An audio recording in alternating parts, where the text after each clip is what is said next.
رشتے کی کرے تو یہ میرے باپ کے باپ لگتے ہیں، عمر میں بھی بڑے ہیں۔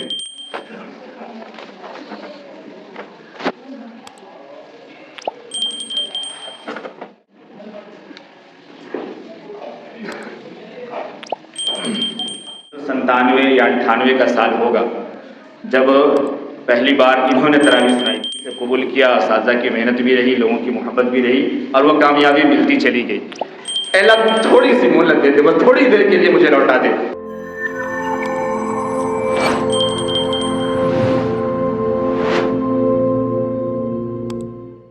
بسم اللہ الرحمن الرحیم،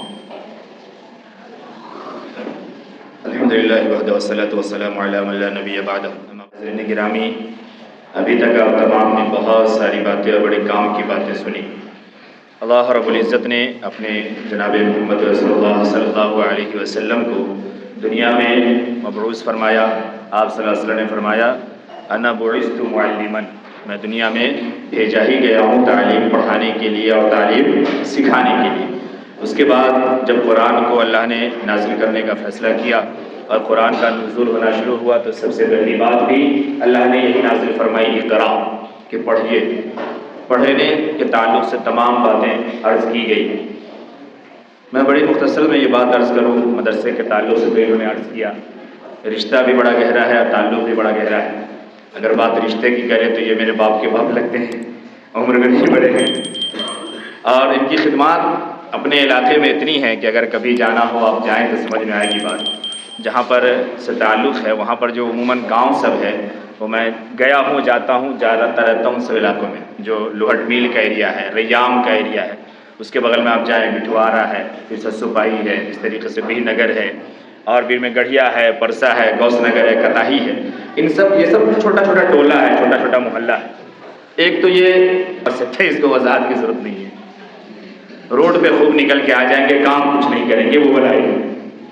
بڑی محنت الحمدللہ ان کے زمانے سے ہوئی۔ ایک بات اور میں بیچ میں عرض کروں،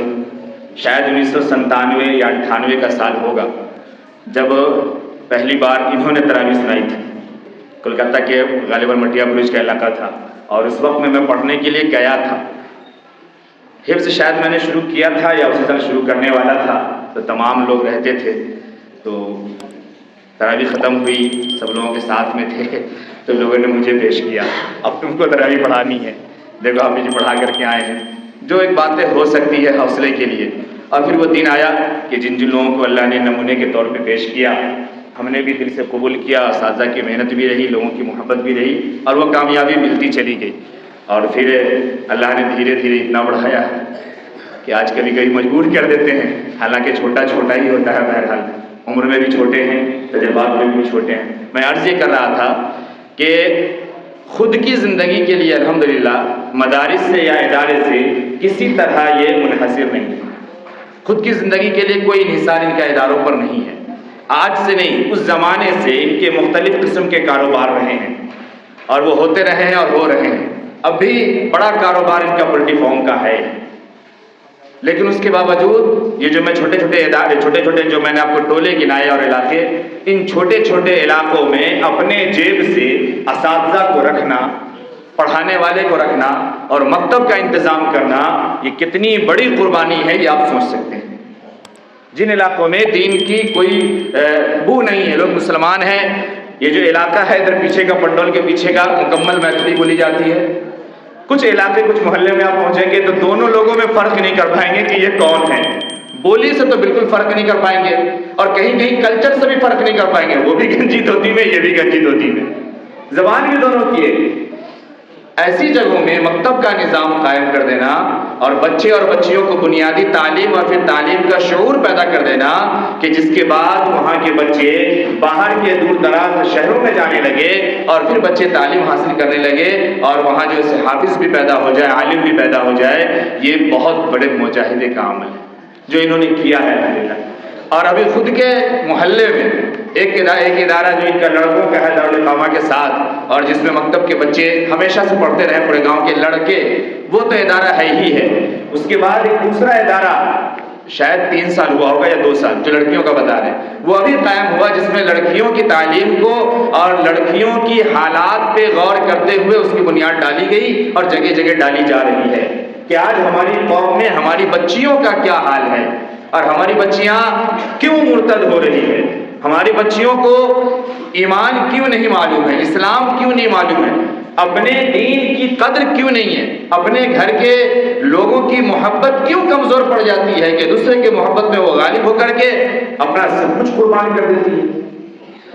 جسم بھی، روح بھی، دین بھی، ایمان بھی، سب ان تمام ضروریات کو محسوس کرتے ہوئے وہ لڑکیوں کا ادارہ قائم کیا گیا جو الحمدللہ بڑی ترقی کے ساتھ آگے بڑھ رہا ہے اور کام ہو رہا ہے۔ اس کے علاوہ اور بھی بہت سارے مکتب ہیں جو ان کے ذریعے نگرانی چلتے ہیں۔ یہ بات میں اس لیے عرض کر دوں نا، خیال آ جاتا ہے آگے ہوں گے مدرسے کا چندہ کرنے کے لیے، ایسا نہیں ہے۔ اپنی ذات کے لیے الحمدللہ کوئی کمی نہیں ہے، اللہ نے زمین بھی دیا ہے، گھر مکان بھی ہے، میرا تو دیکھا ہوا ہے چونکہ میرا تو تعلق ہے،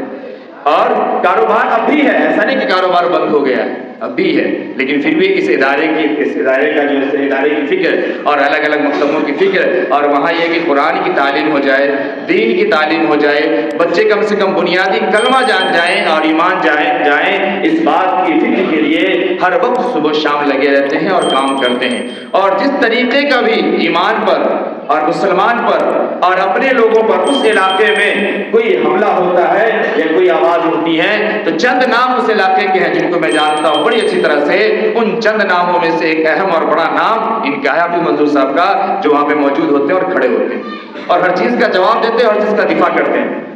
میں اگر یہ کہوں کہ 8 10 15 گاؤں میں اب بھی اگر کوئی مسئلہ ہوتا ہے تو بغیر ان کے اور ایک اور وہ بھی مجھے لگتا ہے کہ شاید بھتیجے ہی لگتے ہوں گے، وہ بھی بھتیجے ہی ہیں، وہ بھی رشتے میں بھی برابر نہیں ہے، ان کا نمبر آتا ہے، سب لوگ بیٹھ کر کے ایک دم مسئلے کا حل کرتے ہیں۔ یہ مقام اللہ نے دیا ہے اور یہ سب ہوا علم کی وجہ سے اور علم کی خدمت کی وجہ سے۔ باقی اس پہ مزید تقریر کرنے کی ضرورت نہیں ہے کہ علم کے کسی بھی شعبے میں کسی بھی طریقے سے کسی بھی طالب علم کے پیچھے یا قرآن کے پیچھے یا قرآنی اداروں کے پیچھے اگر ہماری کوئی محنت، اگر ہماری کوئی چیز یا ہمارا کوئی رقم اگر لگ جائے تو یہ ہمارے لیے کتنا قیمتی ہے، اس پہ اب تقریر کرنے کی ضرورت نہیں ہے۔ یہ گزشتہ آیت کا میں ترجمہ کر دوں۔ گزشتہ جمعہ جب میں نے تقریر کی تھی تو آخر میں ایک آیت میں نے ترجمہ کیا تھا، پڑھا تھا، یاد ہے آپ کو کہ جب مر جائیں گے ہم، مرنے کے بعد جب بندے کو اٹھایا جائے گا تو بندہ سب سے پہلے یہ خواہش کرے گا، اور وہ کیا کہے گا؟ سب سے پہلے کہے گا رب لولا اخرتنی الی اجل قریب، اے اللہ تھوڑی سی مہلت دے دے، بس تھوڑی دیر کے لیے مجھے لوٹا دے۔ پہلی خواہش کیا ہوگی؟ تھوڑی دیر کے لیے اللہ بس مہلت دے دے، اچانک سے چلے آئے، کچھ تو کر ہی نہیں پائے، کچھ تو بتا ہی نہیں پائے، وہ جہاں تھا وہ تو ہم ہی جانتے ہیں، وہاں تھا وہ تو ہم ہی جانتے ہیں، سب تو پتا بھی نہیں ہے، یہ تو بینک والا دوڑا کے مار دے گا، میری اولاد کو دے گا بھی نہیں، اور کچھ ایسے ہیں جس کا تو پتا بھی نہیں ہے میری اولادوں کو، تھوڑی دیر کے لیے مہلت دے دیجیے، اور پھر آگے خواہش کو ظاہر کرے گا۔ خواہش میں یہ نہیں ہوگی کہ میں جا کر کے سب کو ایک کاغذ پہ لکھ دوں تاکہ میرے وارث اس کو وصول کر لیں گے، نہیں، خواہش اور کام کیا چاہے گا اس کو بھی اللہ نے قرآن میں فرما دیا، فرمایا ربی لولا اخرتنی الی اجل قریب، تھوڑی دیر کے لیے مہلت دے دیجیے، اللہ لوٹا دیجیے، فاصدق واکن من الصالحین،